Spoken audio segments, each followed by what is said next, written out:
venga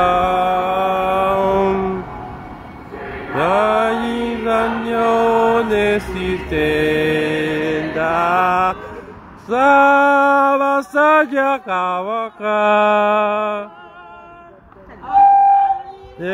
Twe Obuganda bwonna naffe tumutusimbe. Yes, tweyanziza. Tweyanziza Mukama abeere naawe taata.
Bana ensina copyright ya music kyova nkitadde mu mute bagenda kugijjayo.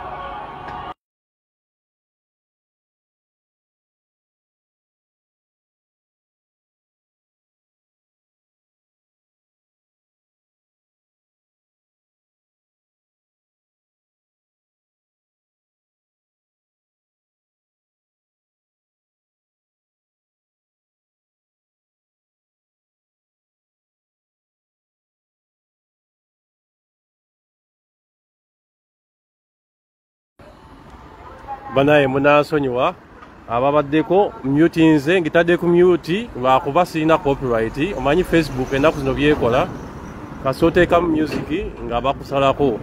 Kati mbadde nina okugijjako teba blockinga abandi badde bamblockinga.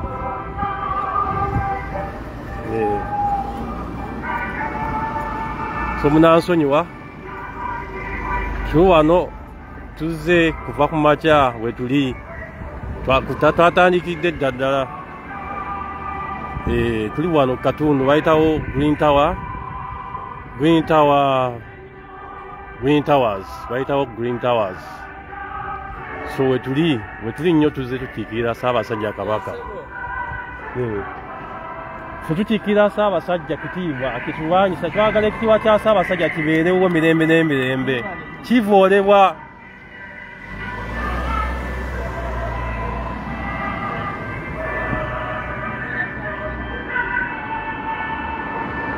Abantu bakozesa emmengo bakozesa obwa Ssaabasajja Kabaka nga bayisaawo bintu byabwe babiteekamu n'ebyobufuzi ate ffe naffe tuteekamu byebyobufuzi nga batulangira mbu n'ebintu tebirimu bya bufuzi.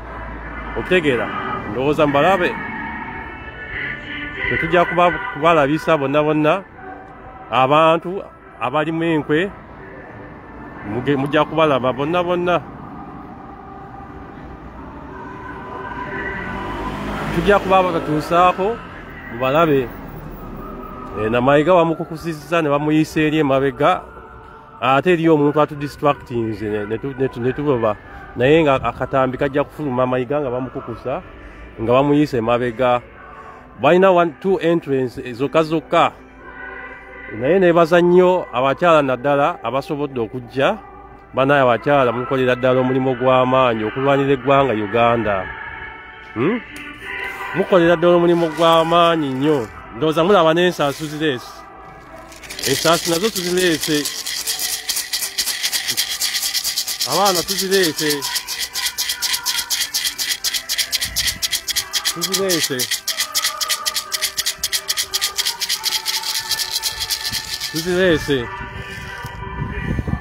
Bino ebintu byetaagamu ne Katonda tusome tusabe tusabe Katonda bannaye, tusabe Katonda ko atuyingirire mu nsonga zino. Obutali bwenkanya bungi nnyo ng'ate tusirise busirisi, omusayi guyiika mungi nnyo. Obuganda ne butyoboolebwa. Bannaye tusabe ab'ensaasi muzijjeyo, muyite bajjajja bonna baveyo batulwanirire nga naffe tulwana. Yes, bana abantu abenyigira mu kututta tulina okubasalako wona we bali, tubazingeko nga tebalina we baddukira era nga tebalina kibasigadde okukola kyokka kiri kimu, kwetonda baveeyo batwetondere era tujja kubasonyiwa ate bakomye ebikolwa ebitta Bannayuganda n'okwenyigiriza Bannayuganda. Esente z'omuwa omusolo ne zibbibwa. Tulina okuvaayo bano abantu nga tetubanywesa lwendo lwakazi yadde n'olwendo n'akatono bwe kati. Batumazeeko emirembe, batutira abantu baffe, abantu babagoba ku mataka gaabwe. Kati bannaye tulwane, olutalo lulimu ne Katonda, tuteekemu ne Katonda. Olutalo luli spiritual, ate tugenda tulumakinga spiritual ate physical. Tufunye challenges nnyingi nnyo, naye olwa Katonda, kubanga bino ebintu Katonda yabirimu, tubaddewo.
Abantu abapoliisi ndowooza muva kubalaba. Batukuuma, batambula, baagala kumakinga sure nti buli kimu kiri mu ddembe. Mu Uganda eyo tebibalumako temusobola kubyogerako mayiga. Ebyo ebintu osobola kusuta maloboozi go n'oyogera ku nsonga ezo. Nti Abannayuganda babeere n'eddembe lyabwe. Nti balina eddembe lyabwe ery'okwekalakaasa baabo.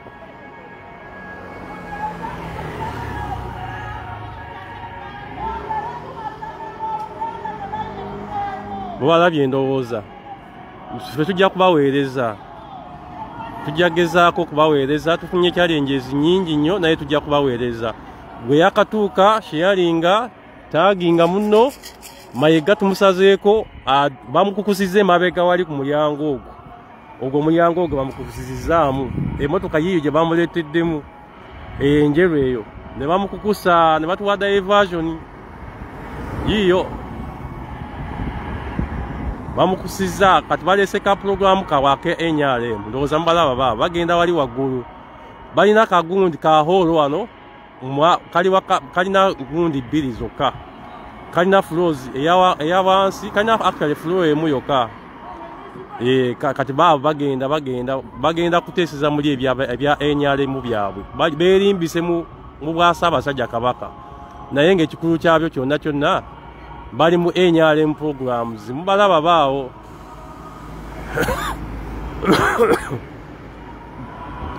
Abaabo bagenda bakukuta teri kintu kigamba mbu kya Buganda kibagenza okurepresentinga nedda teri akulimba bazze mu NRM programs zaabwe batandika oziyisizaano mu Bwassaabasajja Bwakabaka kibaliko kati ffe tugenda kubalabisa ensonga enkulu eziruma Obuganda tebazoogerako tebaziwa budde naye wekikwatagana ekikwata n'okukola zi deals ekikwatagana n'okukola zi deals obalaba bavaayo mu bungi nnyo kati ffe tugenda kubeerako wano tukikube tubalabise bwe tuba tuvuddeko mu tusonyiwa tujja kudda naye ffe tujja kubakwata mpola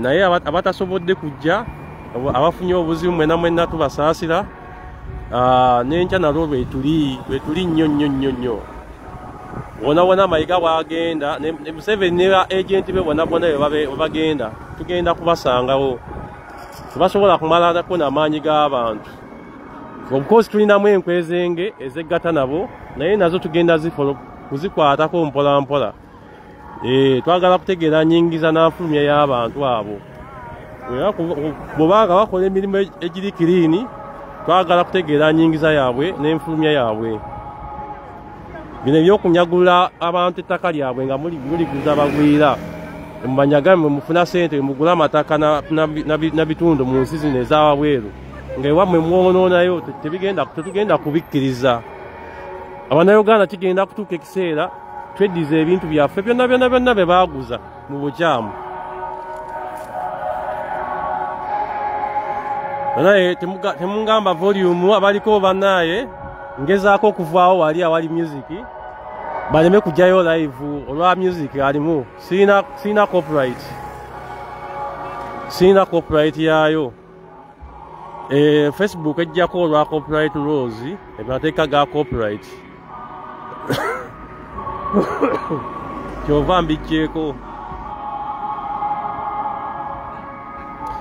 so abaliko bannaye ndabako wano kuliko Nalubega Rachel webale kubeerako kuliko Isaac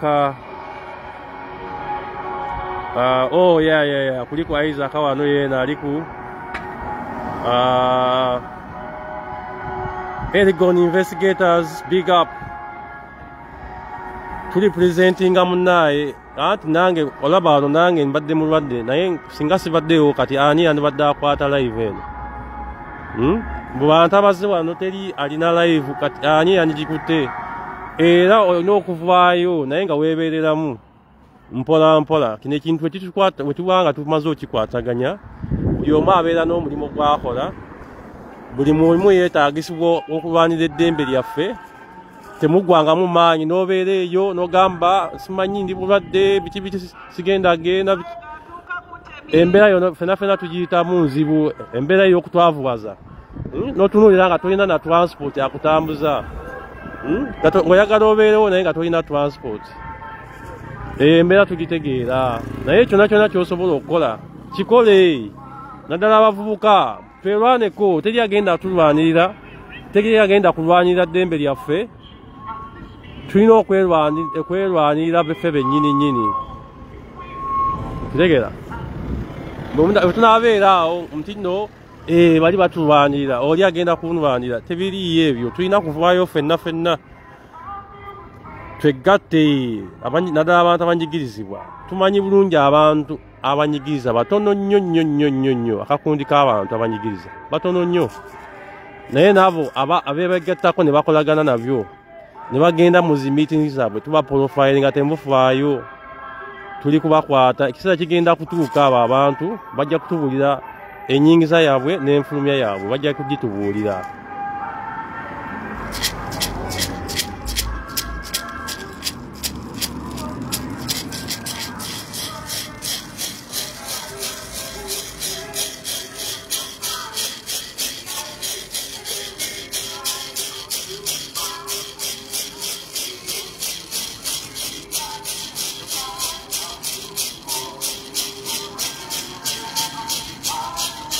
Eliya avugamba nombo alabye Jaaka yali mujaasi wa NRM mutubulireko ayambadde atya ngenda kumukumuzumungira omukulage naye tumulabise tugambe Mayiga tukonfaminge Abannayuganda balowooza nti Mayiga batulwanyisa Buganda bategeere nti Mayiga aleese wano gaporogamu gawaga NRM wano tetulwanyisa Mayiga tulwanyisa Museveni Ye naye alowooza mutulwanyisa Mayiga nkusaasidde tulwanyisa Museveni ayita mu bantu ng'abo ba Mayiga kati bwe tuba tukuba Mayiga tuba tukuba Museveni. Ani ono Dorinda Sunset yagambye nti I have seen Jack was a soldier of NRM. Kati go oyo mumanyi omulage n'omutegeera ndowooza ekifaananyi okirabye bulungi so kati olaba kwe kulabisa kati abali kuno ku live bwe tubagamba nti no Mayiga talipresentingako bintu baganda azze ku representinga bintu biyambaye n'abanywanyi be babbi banne batemu banne nga fwe tugambako nga mutu blackmailing nga tuvoola Obuganda simanyi biki byebyo betubagamba nti no Mayiga yazze wano yazze kukolawo ki yazze kuyisaawo biprogramu byabwe bya NRM kuteesa ngeri ki banattamu abaganda ngeri ki banabagoba ku mataka gaabwe anya bagenda okutandika okuweereza sente zaffe z'omusolo bazireete wano batandika okugulamu ennyumba okugulamu simanyi biki okukola wano zi bizinesi ez'enjawulo nga bali ku sente zaffe za wa musolo byaliko bye bya NRM byaliko. Mayiga of course ayonoonye Buganda amaze okugyonoona buli kimu kati alina ambition y'okuyingira n'ebyobufuzi naye kati nga wano abantu tebakwagala era kati kyokola okosa sente ezo nakyemalira zakuwadde nowenyiga mu byobufuzi sente nga Museveni si mutabeerako Muganda naye akozeseza sente zaffe z'omusolo nakutta kyakozeseza ennyo okwenywereza mu buyinza kutta nakukozesa sente zaffe za wa musolo kyokka ekyo kimuyimirizaawo teri kirala abantu tebamwagala abeesibyeko kati mmwe abatunda emyoyo gyamwe nga mulowooza nti nomwagala nnyo sente okusinga okubeera n'eddembe lyamwe n'abantu bammwe basaasidde nnyo tubaddeko wano by the way tubaddeko wano ne Sarah Kamulali n'asabulamu awo naye amadde nga alina okuddayo atwale n'omwana ku ssomero ne tumufiirwa n'agenda naye nga ffe tulina okubeera mu shifts ababeera mu morning shift ne babeerawo ababeera mu night shift ne babeerawo nange kati night shift yange day shift yange eri kumpi kuggwaako era kati awo nja kuba nsaba omujaasi yenna ali eyo nga mubanyi wa Ssaabasajja Kabaka oveeyo ojjo taking over my sport on the pressing ndowooza mubalaba baabo babaddeyo wa Ssaabasajja mbu bali kuteesa ku bya Ssaabasajja mulaba Banyarwanda mbalaba abawe bakatwa mbalaba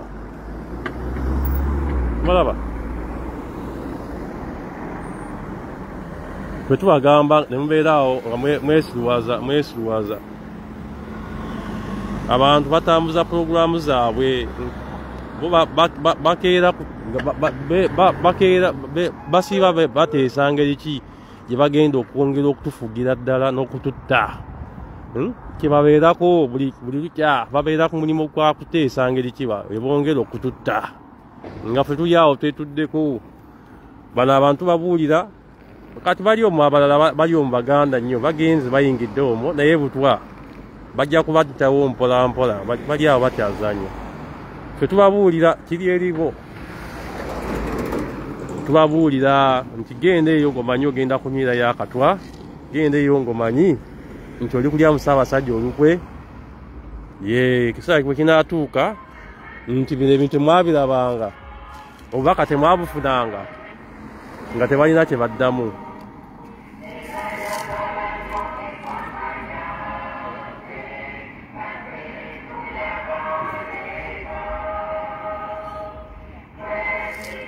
banaye munsonyiwe nvaayo mu vizinite eya music si bwakunzijako naye njagala kubaleetera banyampyanuzi njagala mubalabe bali awo bakukuta mu bukanzu bali mu bakyala n'abaami bali mukukuta bali mukukuta wetuli nnyo fe wetuli naye bino ebintu byetaagamu ne Katonda byetaagamu ssala za Katonda byetaagamu Katonda okusaba balubaale bajjajja bonna bonna tubakoowole tubakoowole batuyambeko ku kulwana olutalo lwe tuliko tetubeera awo tujja kubeera physical tubeera ne physical challenges nnyingi nnyo naye ne Katonda naye tumuteekeremu ddala ab'ensaasi mujjeyo mukowole bajjajja mukowole bajjajja mubayite bajje batuyambeko olutalo lwe tuliko bano bamayiga tubabuze emirembe ne banywera amazzi nga tebalina nga tewalina basobola kufunira lwendo lw'amazzi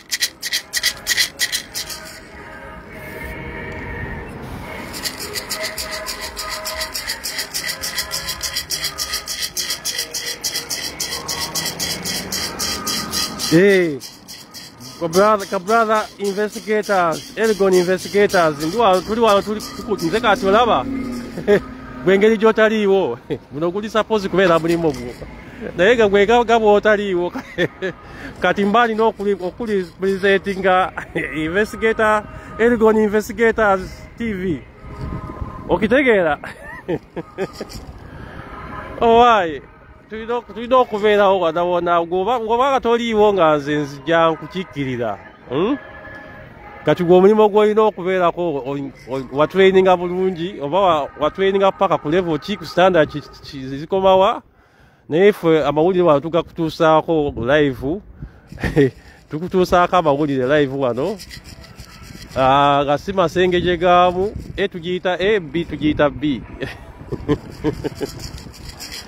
so nze wano ni wano okurepresentinga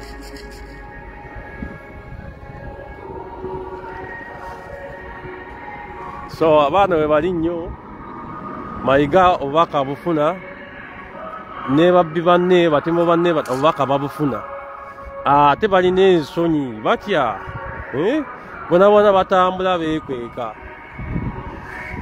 bonabona bali mu kwekeeka fe tubalumbyeko wano olaba ba fighters fe abali eno wabweru fe abali kutya ddala fe abali ku mazima ga ddala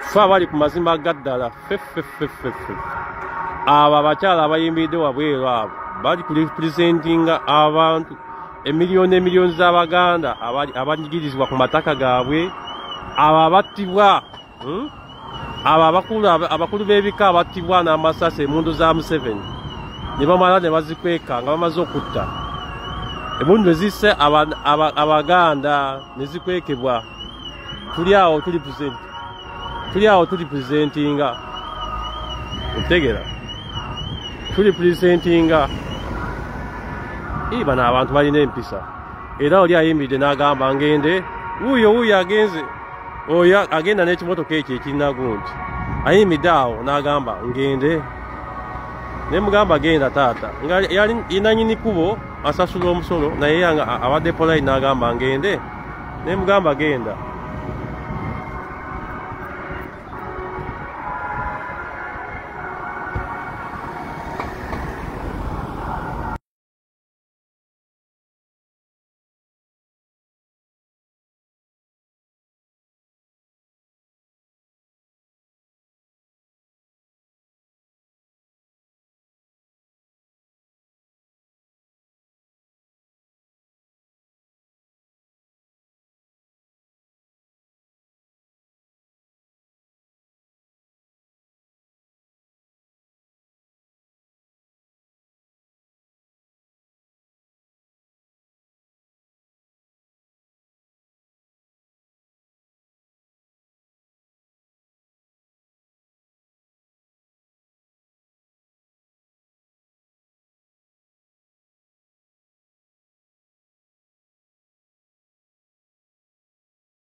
Bayinange sound teri off, sound kweri nnyo naye lwakubasiina olwagundi ba music copyright ya music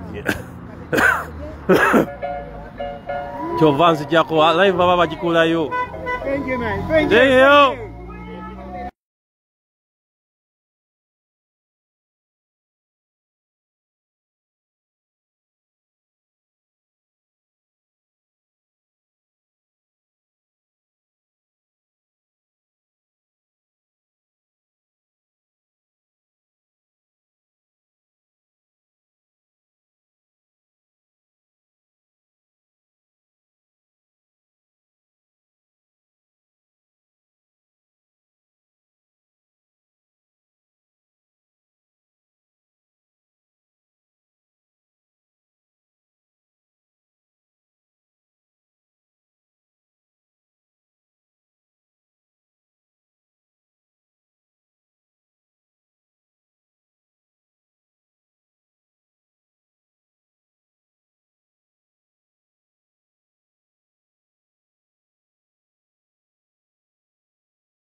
Ayagala kuteesa eki?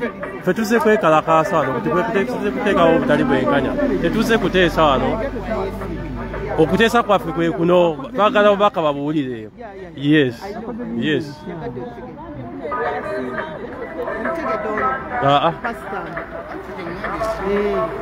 Banaye abali ku live ndowooza mulaba mbu ye pastor oba pastor wa banaye pastor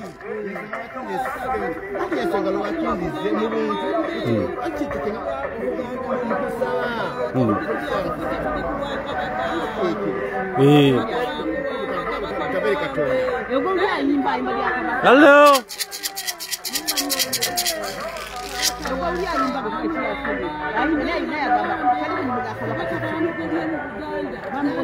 Kabaka down the road.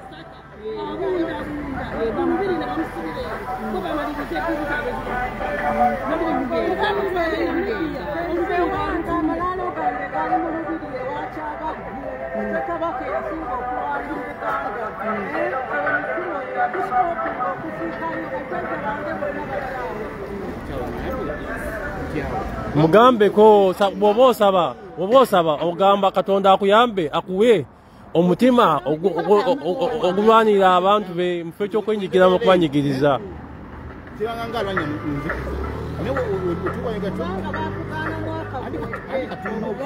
Ate nno mwe abantu ba Katonda mmwe gwe omusajja wa Katonda gwe dindako gwe genda yeeyo onywa ebyokunywa abantu abajja kuwa obutwa baagalira ddala abantu nga mmwe temwagala kuwulira.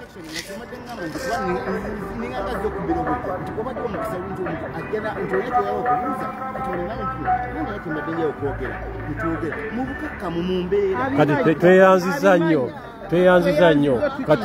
tweyanziza okukikiira kati kyoba okola taata ekisookera ddala olina okwebeeramu.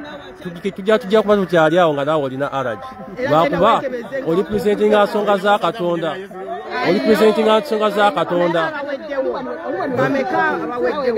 tujja kuba okyali awo oli presentinga nsonga za Katonda ate bano abantu tebaagala mazima. Bw'ovaayo noyogerako oyo alina okutibwa, bw'ovaayo nowakanya oyo alina okutibwa. Olina weebeeremu.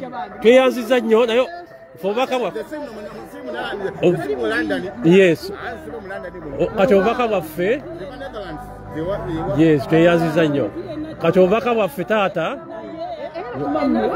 ensonga eziruma abantu.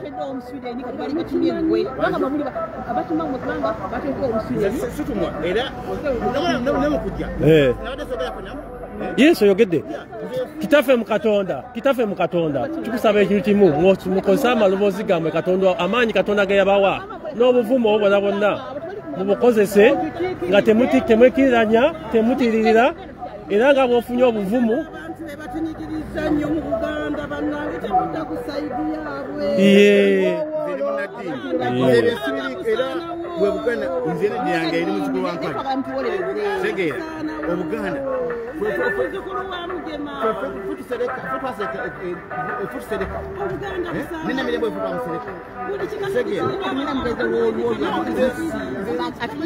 kitaffe mu Katonda bw'olaba ekiri mu Buganda ne mu Uganda saawa zino bwe twali bwe tuli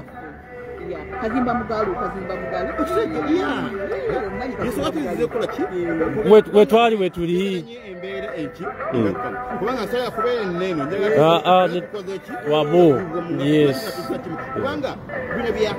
Yes, exactly. Tufa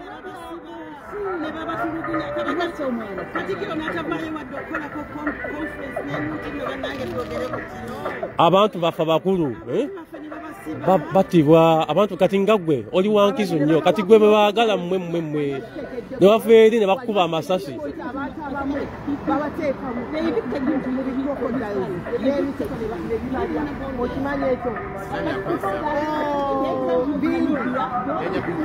Ate nebijjwa Kabaka ono Katikkiro atunula butunuzi ate alina obuyinza akuvaayo okwogerako ne bawamba amataka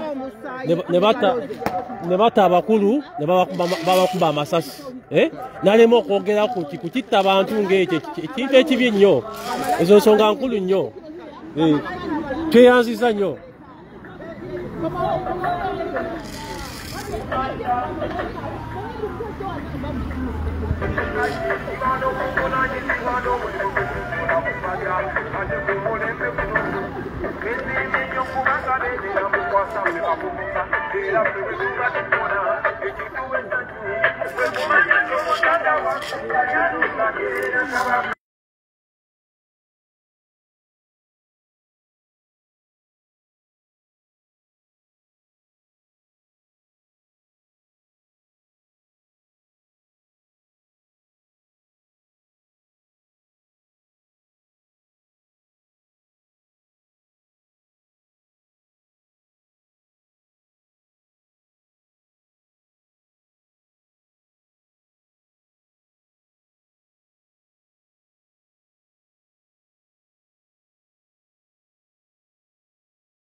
Banaye mukube esasi wena bweza mukube esasi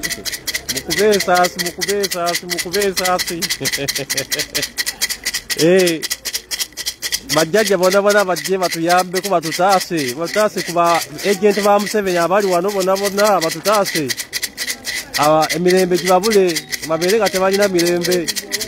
Bweza esasi ziriwa banaye mukube esasi. Esasi mukube esasi ziriwa.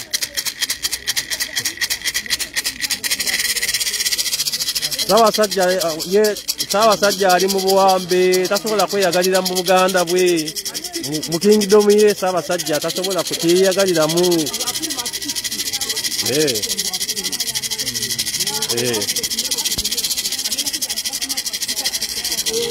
Mulete esasi.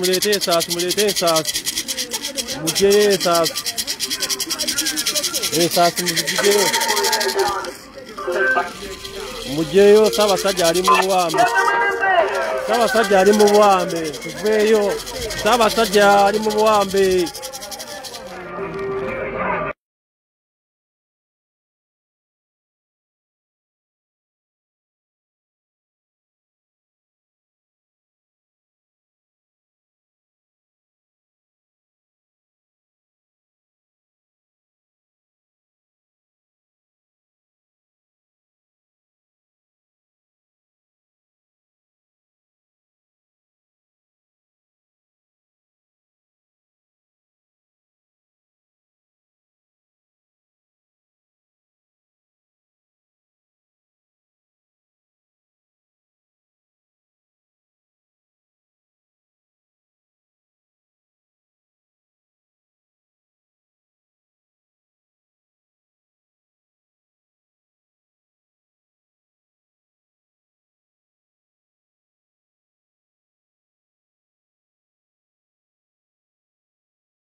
Yes, those who are saying the sound is off is because of the music playing in the background. I can't do anything about it.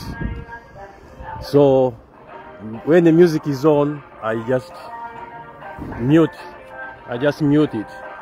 So I just decided to come away from where the music is. Because what they will do, they will just cut, they will just stop the live, they will just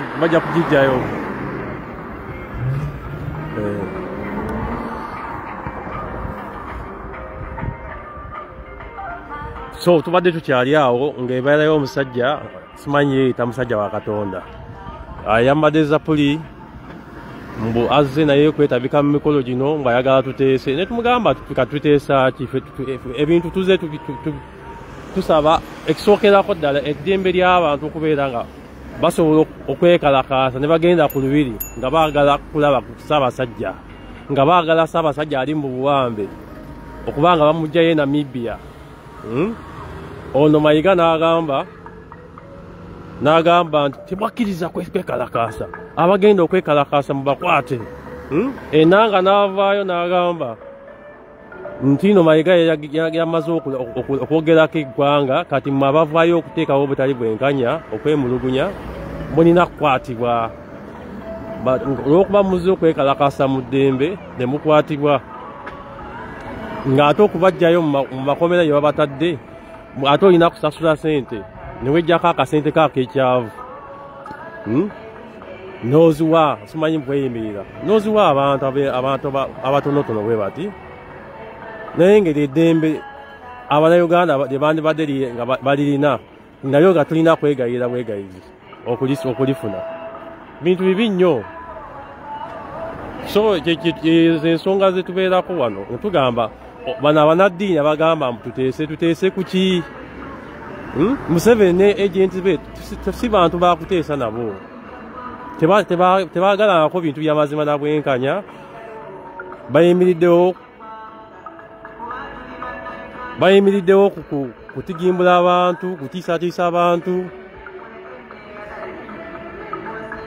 kunyigiriza abantu, bo tebateesangako.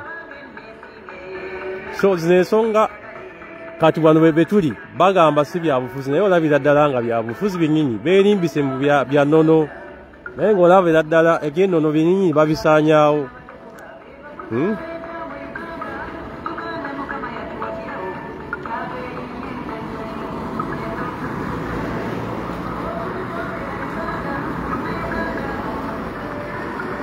So banaye nvuddeyo awali ekinyusi wennyini lwa music ali mu background sisobola kumuplayinga ng'ali mu background, otherwise live bagikwatamu ne bagijjayo. So banaye ngenda kuteeka ku mute so munsonyiwe wenaaba ng'abantu bavuddeyo okwogera ku speaker nja kuzzaako sound tugyeko music twogere naye kati ekiriko music bwe tukozesa okwekalakaasa.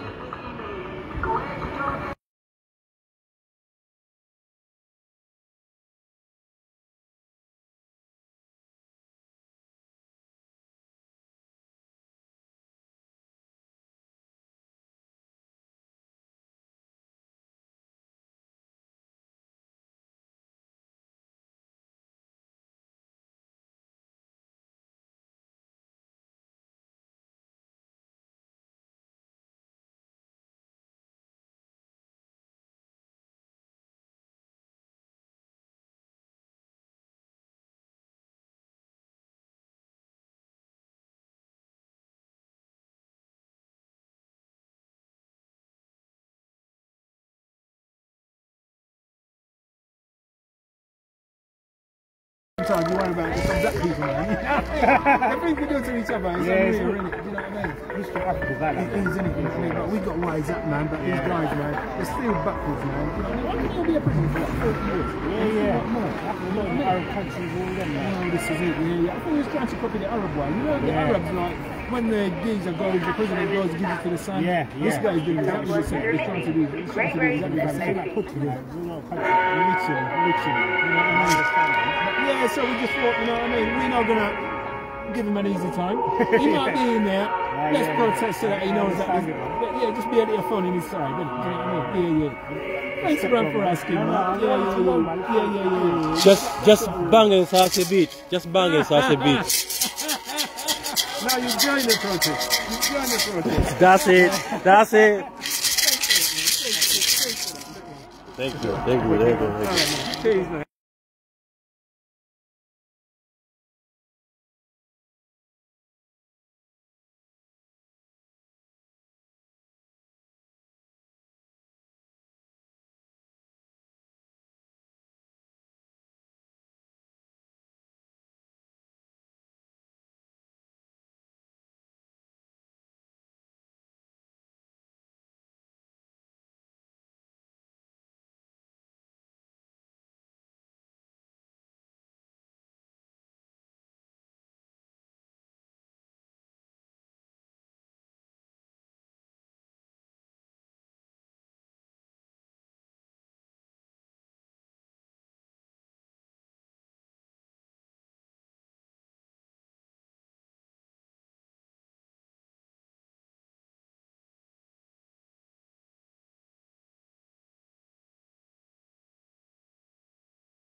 Eh?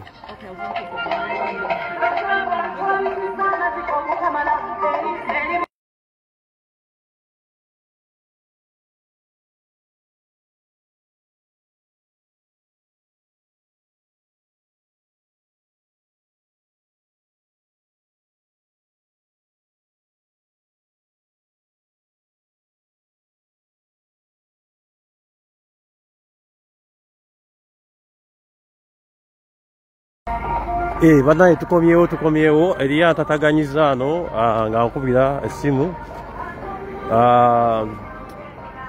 so mutusonyiwemuko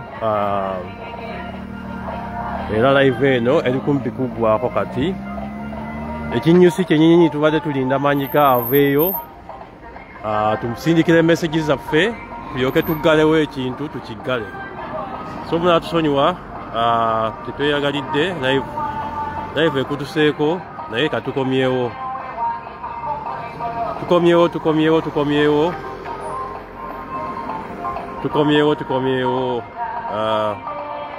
tukikubamuko dakiika nga 3 tukikubamu dakiika 3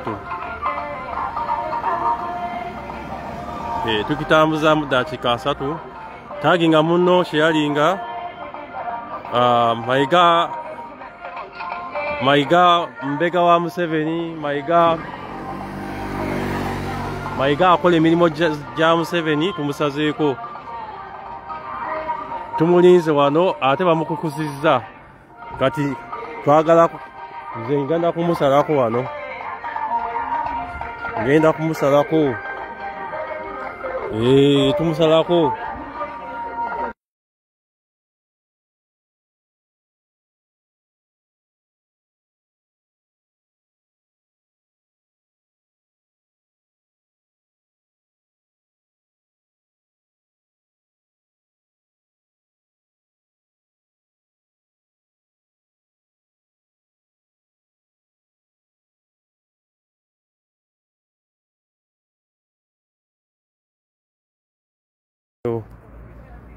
banaye abaliko abatuwuliriza tukomyewo Mayiga tukyamusazeeko nnyo tumusazeeko Mayiga ne kagulupu kaka NRM wali awo bayisawo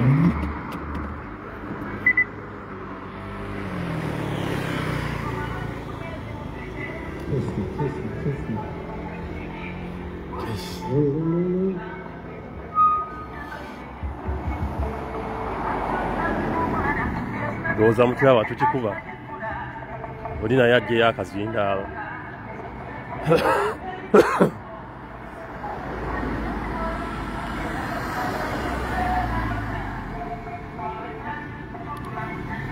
Mic check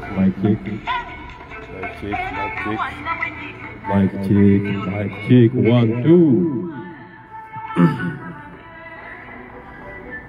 Sebo Katikkiro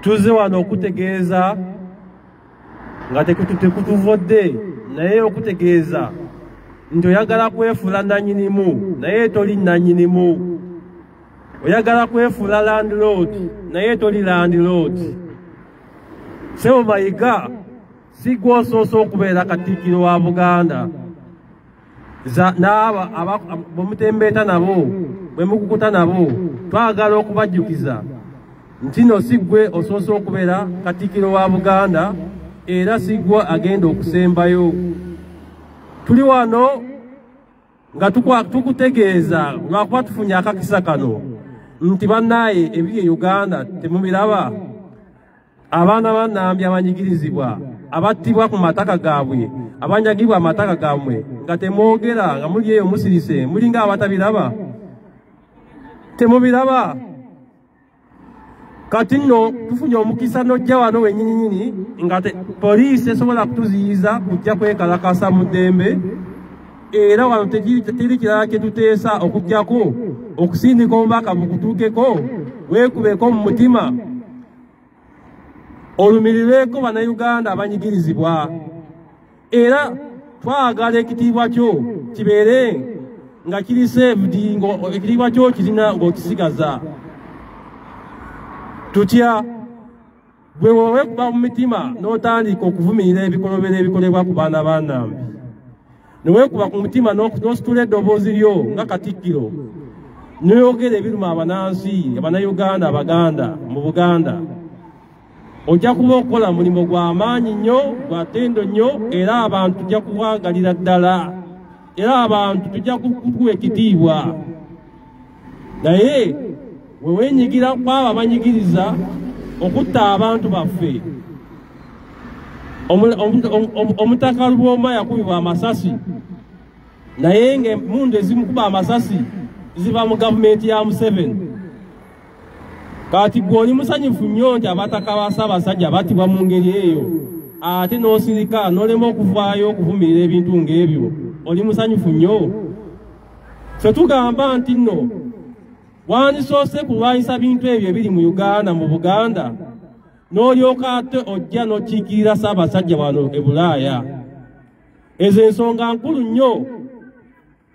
Bw'obeera ng'oli seefu ng'abaana bo bali seefu, tekitegeeza nti abasigaddeyo si bantu. Uganda terina kubeera mu baana na byana. Buganda Ssaabasajja ayagala tubeere nga ffenna twekkase, tusatimu, tuli bantu bawamu, tetubaanagana. Era Ssaabasajja aze akikkatiriza nti amazima n'obwenkanya ky'ekintu ekikulu ennyo. Kuba kijjawo enkaayana. Bwe wabeerawo obutali bwenkanya, ebiseera ebisinga wabeerawo ekintu omuzungu kyayita conflict.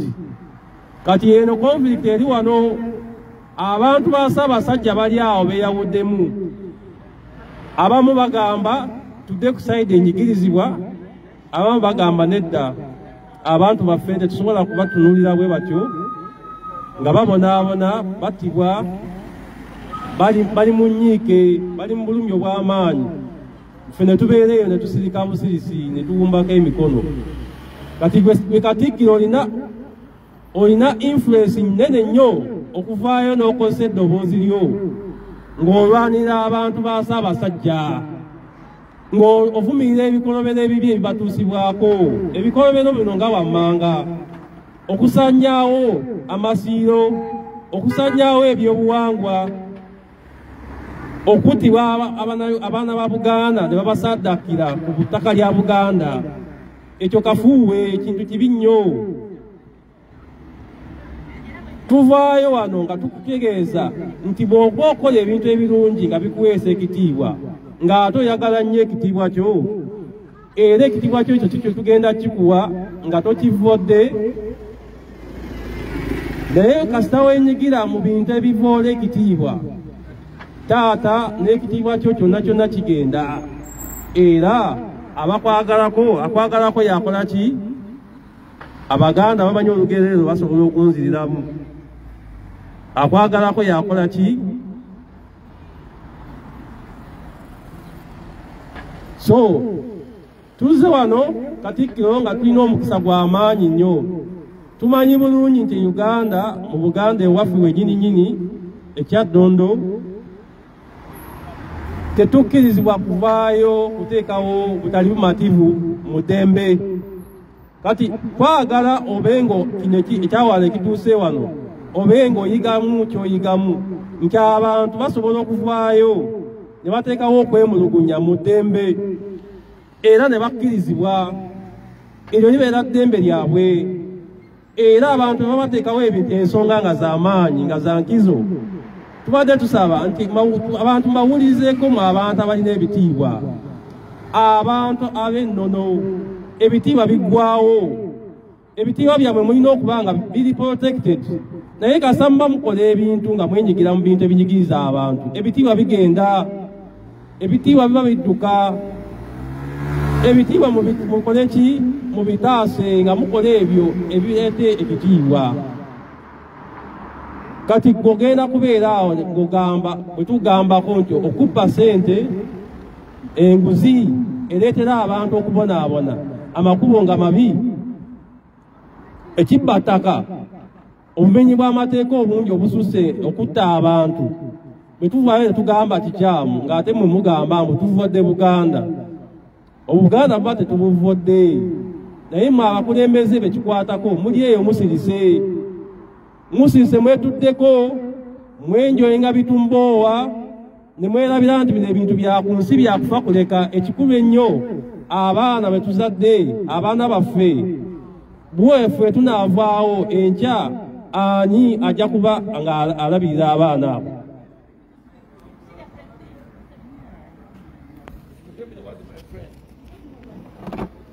Kati nno ffe bwe muba nga temusobola kubyogerayo ffe nno tulina kirala kye tulina kuzzaako okuggyako okubyeyogerera ffe bennyini nnyini. Kati nno ensonga lwaki tuzze wano okulaga obutali bumativu. But I did not know that he was what he is today. Yeah, that's true. Yeah, from Congo. Got me? Yeah, from Congo. Okay. Museveni is my friend. He was my friend. He was my friend. Yeah, he was a friend. Yeah, go ahead. He was From in Oslo, Norway. Yeah, yeah. I am a friend of Desmond Tutu, Oh, that's my of Winnie Mandela. Oh, okay, so that's Africa. I am the first priest of Norwegian State Church Oh, during Mandela in prison. okay. We freed Mandela to free South Africa. That's Okay? But I am happy to see you standing now. yeah. That's Who what is listening you here from here? There's one guy who Seven's agent is in here. Who? Seven's agent is in here. Seven who? Seven's agent. That guy Agent? Yeah. Who? His name is called Katikiro Mahiga. It's called Mahiga, Charles. No, they are in Dubai. I came from Dubai last week. There's They are in one here. Dubai. There's They are one, in there's Dubai. one also here. There's one who came. No, just they are now. in Dubai. They are in Saudi Arabia. They are in Dubai. They live well there. They have bought everything there. All the minerals of Congo, they go from to Dubai. They are not here. Tichigenda They are small people here. to the cave. Those ones, they are small ones. So, do you know that Museveni, your friend, is killing the He Congolese? was my friend. Look to me. I got coming. Take I am a Professor Reverend Julian Chakuja, the first black priest of the Norwegian State Church. Okay? Yes, sir. In 93, 94, I become president, a friend of President Museveni. 1994. With Madame Sempela. Madame Sempera. Sempela, you know her. Sempera. You know Sempela, no? Yeah. She was ambassador in Washington. Okay, Sempela, she was the ambassador in Washington long time. Okay. But before going there, she was in Denmark Yes. as ambassador. Okay? Yeah. And Sempera is my comrade. Okay? Sempera introduced me. I came with the children of Professor Rugamayo. Okay? In Denmark. In the embassy of Sempera. Okay? From Sempera, I came to meet Museveni in Norway in 1994. 1994, yeah. I was the first priest of the Norwegian State Church, in charge of immigration and refugees. And I met Museveni discussing how we can take off Mobutu Sese Seko, believing that Museveni was Pan-African. Okay? And we start to work up to the event of Laurent Desire Kabila in Congo in 97. I did everything with Museveni between 93, 94 to 97.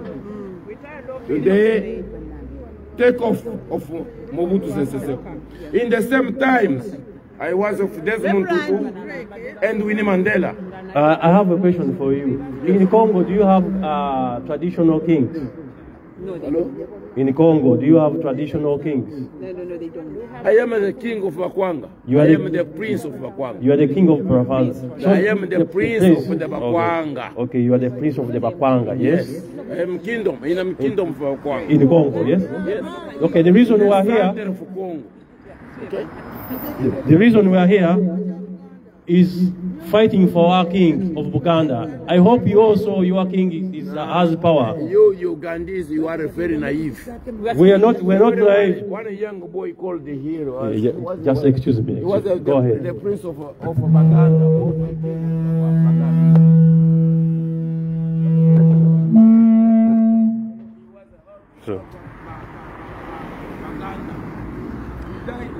tufunyemuko ka diversion awo mujja kutusonyiwa ffe kituleese wano kutambuza mbeera eriwo mu Buganda Kingdom obwakabaka yensonga enkulu etuleese wano, so tetwagala tubeere diverted.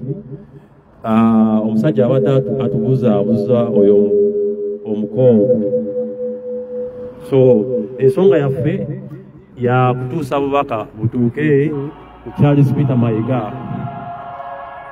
Charles Peter Mayiga ali awo tumulinze.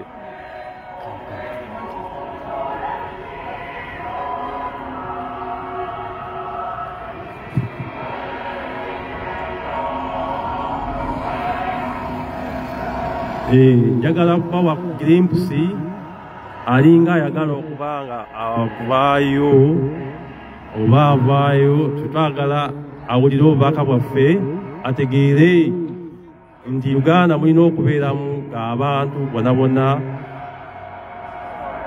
kibakwatako okubeera nga bakuumibwa obuvuyo obuliwo tetubwagala.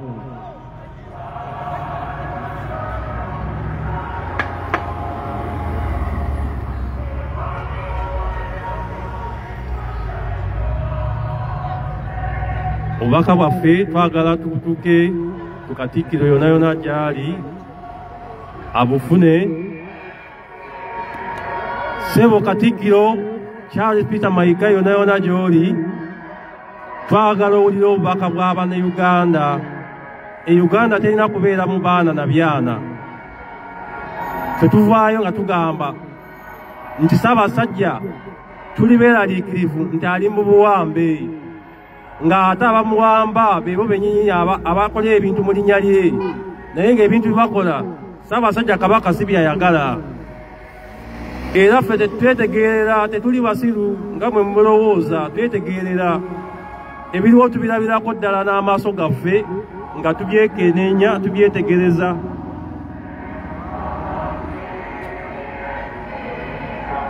Ffe tugamba nti nno Katikkiro ndi Charles Peter Mayiga gwe si gwe asoose okubeera Katikkiro wa Buganda, era si gwe agenda okusembayo.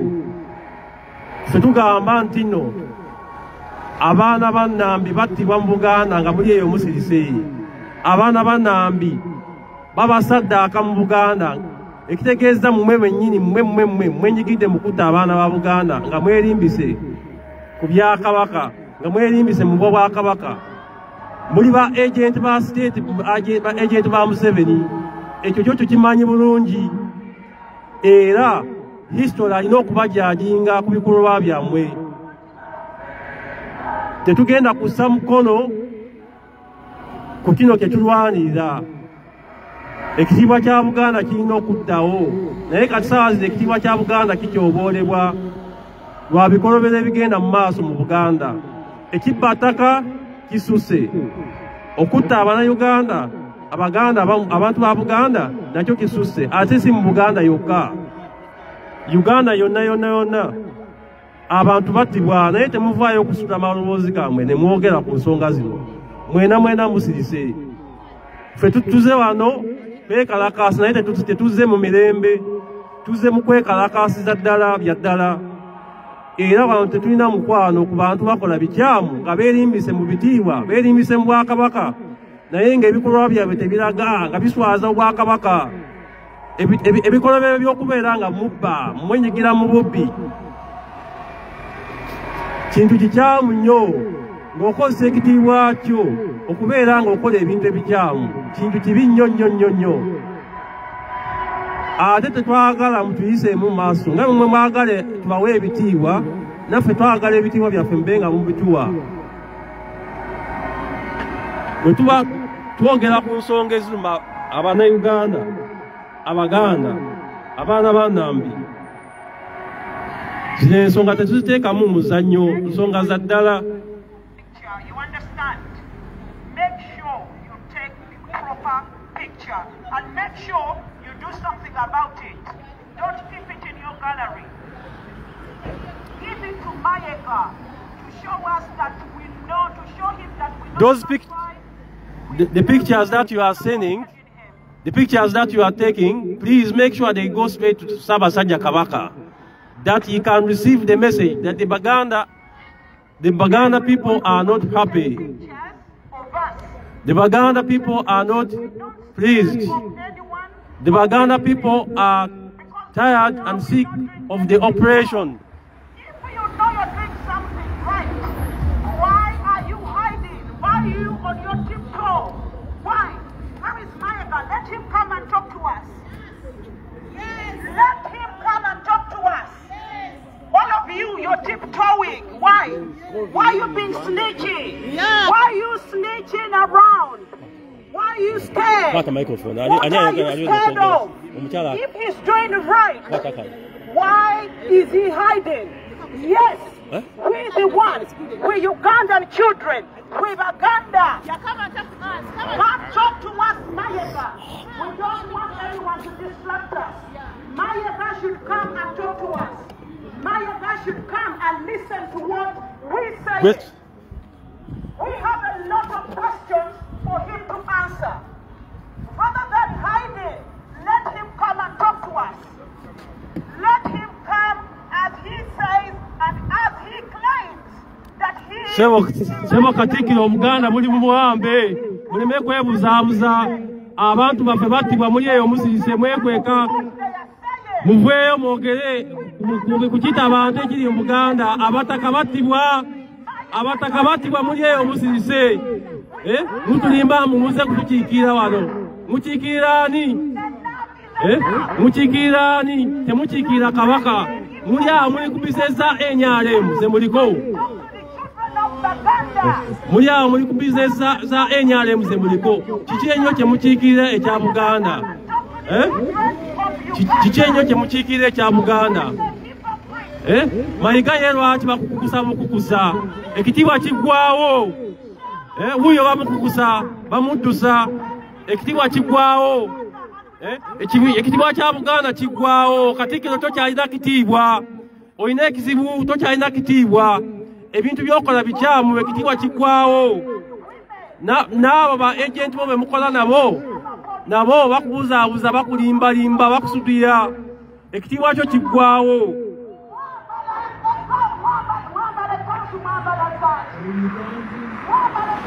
ekitiibwa kya Buganda kiggwawo ekitiibwa kya Buganda kiggwawo muli awo ensonga ze muzeeko okuteesa wano ze muze okuteesa teziyamba Baganda era mutegeere nti mukyali wano Baganda bakobebwa ku mataka gaabwe muli wano muli kuteesa bwe mwogerera wano Abaganda battibwa bwe mwogerera wano Abaganda banyagibwa ettaka lyabwe balinyaga n'emundu kati wano muze kuteesa ki Katikkiro oze kuteesa ki wano Katikkiro oze kuteesa ki wano mpaka ng'ebintu bino biteredde ekitiibwa kigenda kuddawo ekya Buganda naye ng'ekitiibwa tekiriiwo era ekitiibwa Obuganda buba busaanaawo mpolampola tewali kitiibwa ekitiibwa kiggwawo abantu mwe mutuswaza muveeyo mulwanire eddembe ly'Abaganda mulwanire eddembe ly'abantu ekibbataka kikome obubaka obutuuke ku Katikkiro obutuuke ku Mayiga Ssaabasajja alinga yamuwandiikira baluwa emugoba naye akyalemeddeko era Ssaabasajja yavaayo obulungi n'atugamba nti talina buyinza era kiragira ddala mwabazze wano okuwuliriza Katikkiro mulidde mu Ssaabasajja olukwe era mukolagana ne Katikkiro okusinga okuwuliriza Ssaabasajja byagamba nti abantu bakola ensobi ne Mayiga asobola okukola ensobi kati Ssaabasajja baba bawadde hinti n'abagamba ensonga ze ate nga Mayiga akola biri contrary kiba kitegeeza nti Mayiga naye akola ensobi naye mmwe muli bantu bakulu nnyo muli bantu babitiibwa naye ne mukkiriza Mayiga n'abalimba ate Mayiga agenda kubatta mpolampola n'obutwa agenda kutaba abantu b'enkizo nnyo abali badde basapoozi okubeera nga batulambula mu nsonga ennyingi nnyo. Agenda kubawa obutwa abatteeka saaba amaze okubata ng'akoledde Museveni emirimu gye. Temugamba nti abaana ab'omulembe guno babawooni nga temukigambanga. Mmwe muli obutwa bwammwe mukute mujja kukuta nnyo. Twaki temuvaayo ne mukozesa ebitiibwa byammwe okusula ku maloboozi ku kunyigirizibwa okuli mu Buganda ekita abantu ekita abataka baffe ne babakuba amasasi nga muli eyo musirise ne muvaayo ne mulema okwogerayo yadde n'akantu akatono. Banaye mmwe ab'ebitiibwa tubasaba kintu kimu kyokka, abo abantu bekikwatako obubaka mubasindikire mwetegerere, temukkiriza kubanyooma na kubatyobwala bitiibwa byammwe. Kati Mayiga atyobona ekitiibwa kye naye n'ekyamwe kigenderamu. Buli muntu asemberera Mayiga nga Mayiga ekitiibwa kigenze, naawe ekitiibwa amwesembereza, naawe ekitiibwa kiba kigenda. Kati mweke ebitiibwa byammwe muba bigenze nga temulina bitiibwa, kati awo ani gwe muba mwejjusa nga obeera twejjusa.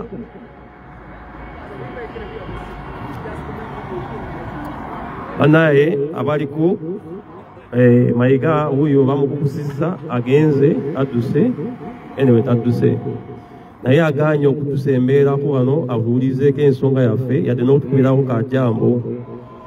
Agenze bugenzi nadduka naye tetugenda kumunenya kuba ye akimanyi bulungi tetwazze wano mu ddembe, twaze mu kwekalakaasa. Ate Mayiga tayagalirako ddala byakwekalakaasa. Era wano singa babadde Uganda yandigambye mubakwate abo, mubakwate mugende mubasibe. Kuba ye wakitiibwa nnyo, ye tasobya era ye nakyemalira tasobya. Embeera eyo obwasabasajja obwakabaka nkyamu nnyo. Ekitiibwa obeera ng'okivoola, okuvoola ekitiibwa kintu kikyamu nnyo.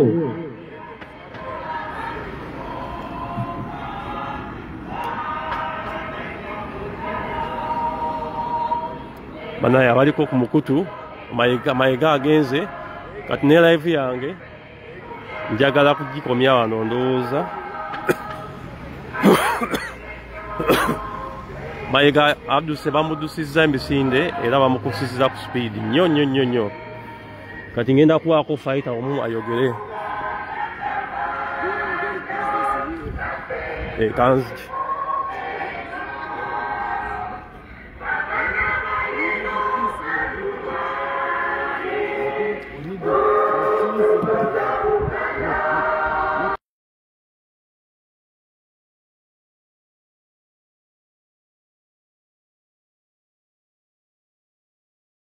bane abaliko twagala kukwata ba agent ba Museveni mu balabe.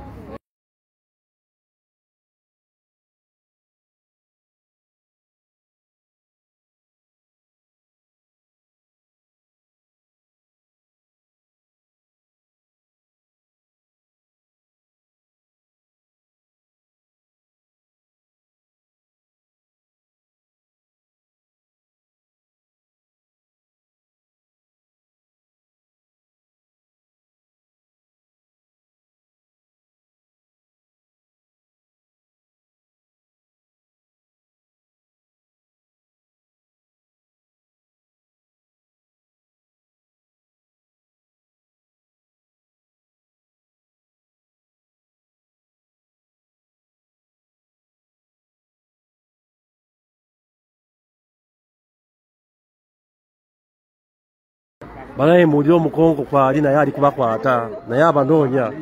Vuyo ali live naye ali live. Uyo mukongo yo ali live.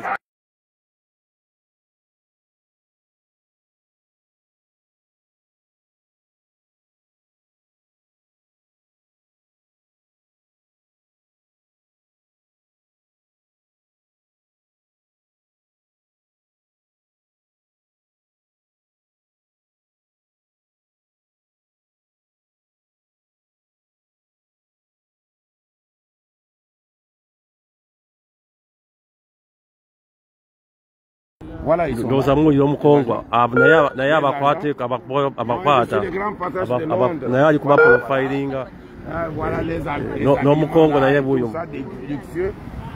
C'est de l'or, le diamant du Congo et tout ça. Voilà comment ces gens-là se sont enrichis. Contre nous. Ok. Moi, je vous envoie ça. Yes, c'est true. C'est vrai. Yeah. C'est l'argent du Congo. Yeah. Hein? Go, speak. Muzinda. Is our money? Oh, yeah. The money is coming from Congo. Nina. Yeah, and it's all in their pocket. Hello. Yeah, we're trying. Hello. Very good job. No, Mic check 1 2. Hello,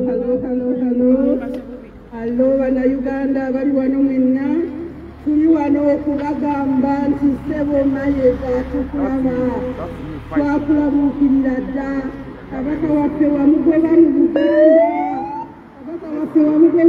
Buganda omwangangisiza Uganda Namibia twamukugisaayo nga toweesikidde Kawambe Mayiga, come and talk to us if you know that you are doing the right thing in Uganda. Mayiga, if you know that you are doing the right thing in Uganda, come and talk to us. Is it gone? Mayiga against it. Yeah, against it.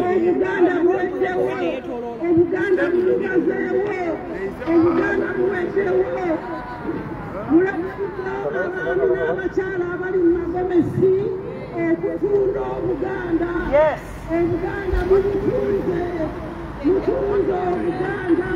Abaganda mwenna abambadde busuuti, abambadde kanzu, abambadde amagomesi, mujebale. Mwebale kutunda Buganda, mwebale kutunda Kabaka. Well, that one who is asking where is this? Someone is asking where is this? This is in England, UK, in London. We are in Enfield Green, Enfield, in England. Shame upon all of you. Tuli Green Tower Community Center wano ekitundu kino bakiyita batya bakiyisa Enfield Green bakiyisa batya wano bayitawo batya wano tuli wano Edmonton Green. Tuva kutumbiza saundi Mayiga tuwedda tumutumbiza saundi ne banyampi be aba enyale mbanaye mulabe abantu abagabi bakatwa wano oba ba victim bakatwa mubalabe babo abayisawo program za Museveni babo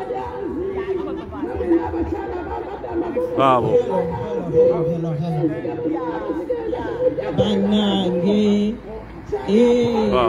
temujja tugamba nti tufiiwuusa empisa kuno si kufiiwuuka mpisa tuli wano because tutulaba bamaama bataata abambadde busuuti ya Buganda nga mulidde mu Buganda olukwe mwenna musirise bulijjo gye mubadde naye ekirungi mwenna kati tubamanyi okwekaza kwaki mwenna muli sitaani muli mabega wa sitaani muweereza sitaani ate era ne mubeeraawo ne mubeera nga mulowooza tujja bawa ekitiibwa tetujja bawa bitiibwa nga tebeewadde bitiibwa tetujja bawa bitiibwa nga muganya okulumirirwa ensi yammwe tetujja bawa bitiibwa nga mutunuulira abaana bali mu Buganda abaana bali e Uganda nga bafa enjala mu malwaliro temuli malagala maama n'azaala omwana we n'afa ne maama n'afa amasomero amabi amalwaliro mabi muyimirizza wano muli mabega w'amaye abantu bazze nga bayinza okubaweeza 30 ndowooza mubalaba mubeerabirako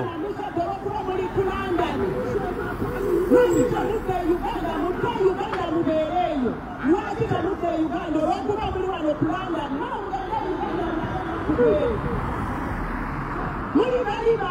You're hypocrites. Your mothers and your fathers. Abali benku bawo. Abali benku bawo. Abali benku bawo. Bankwid. Baba abali benku. The grown up men and the grown up women. They try in Uganda. They try in Uganda. Abali amusaba sajja oluke baabo. Ona bana berimbise mu byabasaba sajja bwe bayisawo NRM program zaabwe. Baabo. Baabo. Bali ano bakadiyidde wano. Naye era bali mu buvuyo obunyigiriza Abannayuganda. Muri wano mu UK mutudde mwefudde nampulira zibi. Lwaki mwefudde nampulira zibi? Mumalwaliro temuli malagala naye muli wano muli mu kusapootinga Mayiga. Mayiga we bamusondera ettaffaali liri liddawa. Ettaffaali liri liddawa Mayiga ly'abalaga lye yazimba mwenna abatudde wano muzukuka ne mugenda ne mukola. Ne musapootinga Mayiga nga musonda obututimba bwa ssente. Shame upon all of you. It's so sad to see grown-up women, grandpas and grandmas. You're standing there and you're making Uganda to suffer. Shame upon you. All of you, you come here because of rice, because of chicken, chapati, matoke, as if you don't have money to buy it yourselves. We could see grown-up men packing rice to put it inside their boots. Hello? Is the rice the problem? Just a kind of a drink that you can buy 60p will make you to betray Uganda. I didn't see no bottle of wine here, apart from a kind of a drink that you can buy 60p, 50p. We suffering, and this suffering has to stop.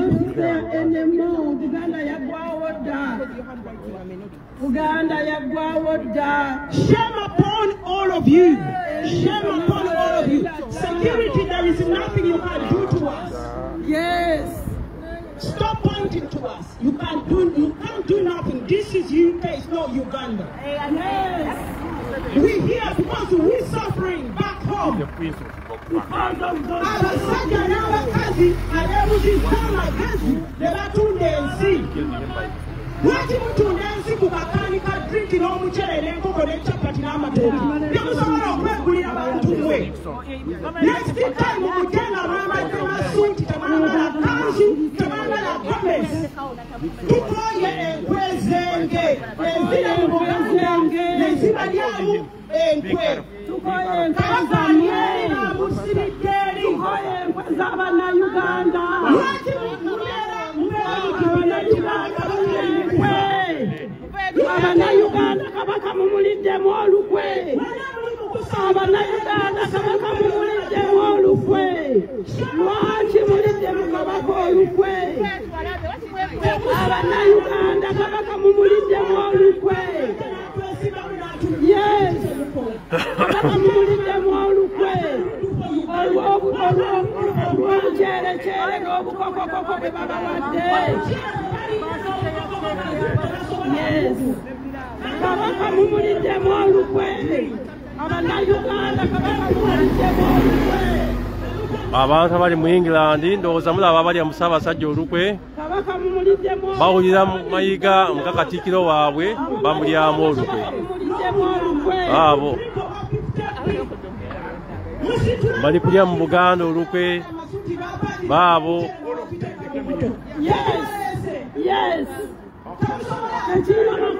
Ekitiibwa kya Buganda bakityoboola. Mutyoboola ekitiibwa kya Buganda. Mutyoboola ekitiibwa. Ekitiibwa kya Ssaabasajja Kabaka mukitoobodde. Kabaka waffe.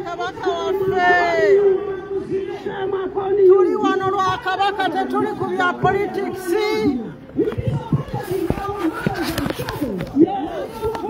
Ssaabasajja talina buyinza, twagala Ssaabasajja abeere n'obuyinza bwe.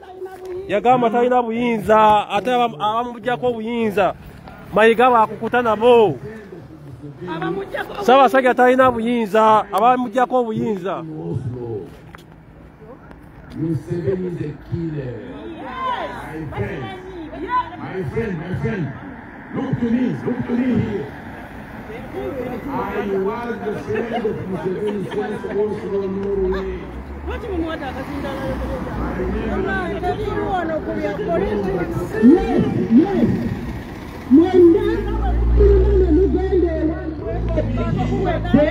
I'm speaking to you here.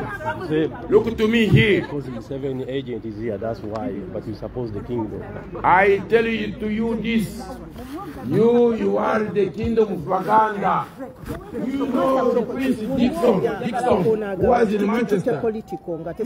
My young brother Dixon, Prince of Baganda who was in Manchester, very intelligent boy.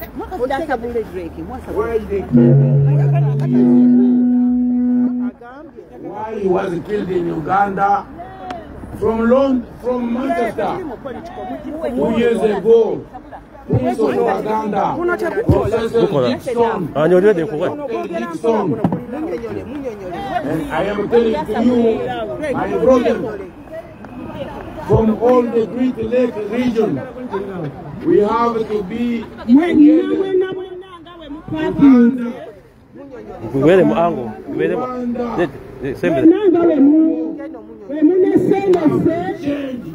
our history by ourselves. Don't follow dictators. Don't follow the killers. Nenga mtufu. Mayiga awisao program za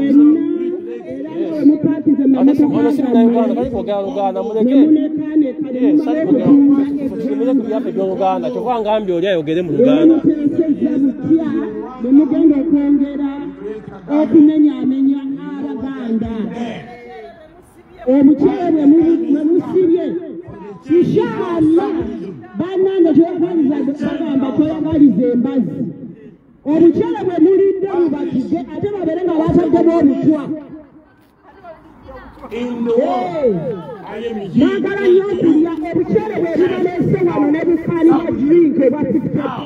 Not tomorrow.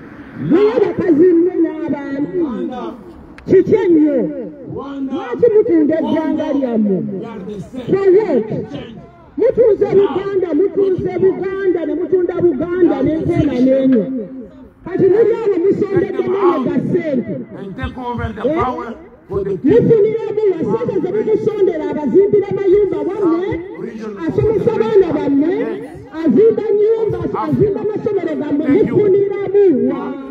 I hope you have listened to me. We have to change the history. You and us, we are the same people. We cannot be divided by dictators. We cannot be divided by the yes, criminals. We have to be out together to show to the white people that we are the same people. Those are n'abakongo nabo babanyira bwakabaka. One Rwanda, yes. One Congo. We have to change the history. Yes. Don't be used by the dictators. Yes. Don't be used by the foolish people for more than 40 years. Museveni, Kagame, their time is over. Yes. His time is over if he's continuing from Kagame and Museveni. Yes. We have to change the history. Yes. You and us. We cannot be divided by the foolish people. Sembe za kheri khazina no.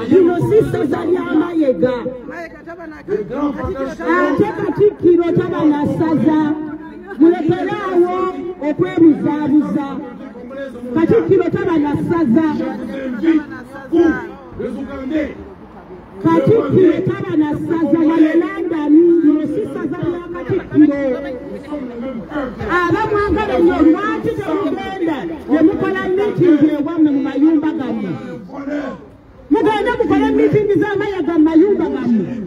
Look how cheap you are.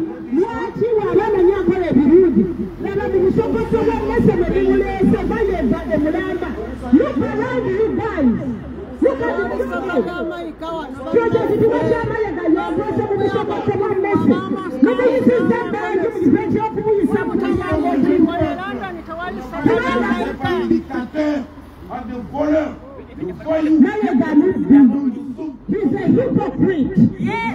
Mayega is a hypocrite. I repeat it again. Mayega is a hypocrite. He's a greedy man. Mayega yeya galiza. Atala mamenera the following. Neme yeya galiza. Muyekerawa kwa ya galiza. Mwaza mugana kupira kulandani. Museveni is a thief. Okay? Mayega is a thief. Look what he's doing in Congo. Mayega is a hypocrite. Killing the people. Mayega wants to kill our I was a king. Museveni friend. I was a Museveni friend. From Oslo, Norway. Look my face. Film me. Go and show him. Your friend is telling to us that his time is finished. Yes.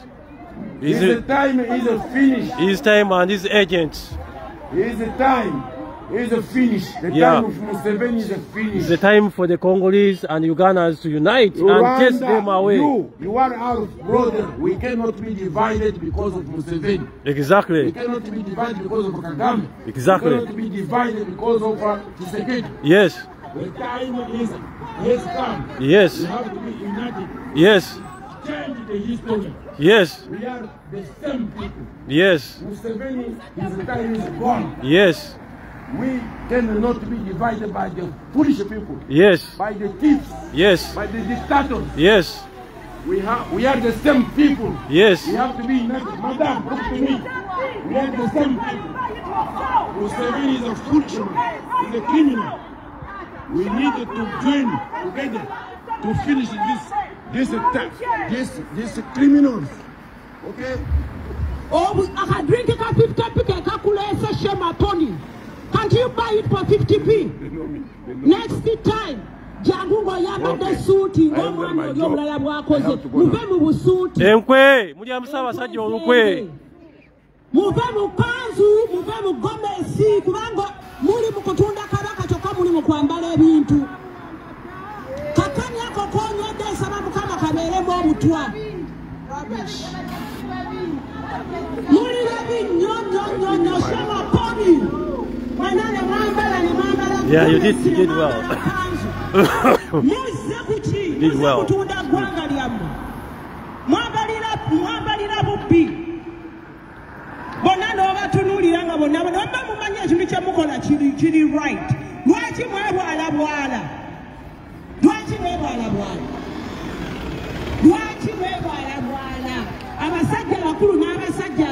Manaye omunyo gumpeddeko kati live eno tugigadde mwewale kubeerako nnyo obwakabaka tubulwanira n'eggwanga lyaffe tulyagala n'abakongo batwegaseko life eggwako.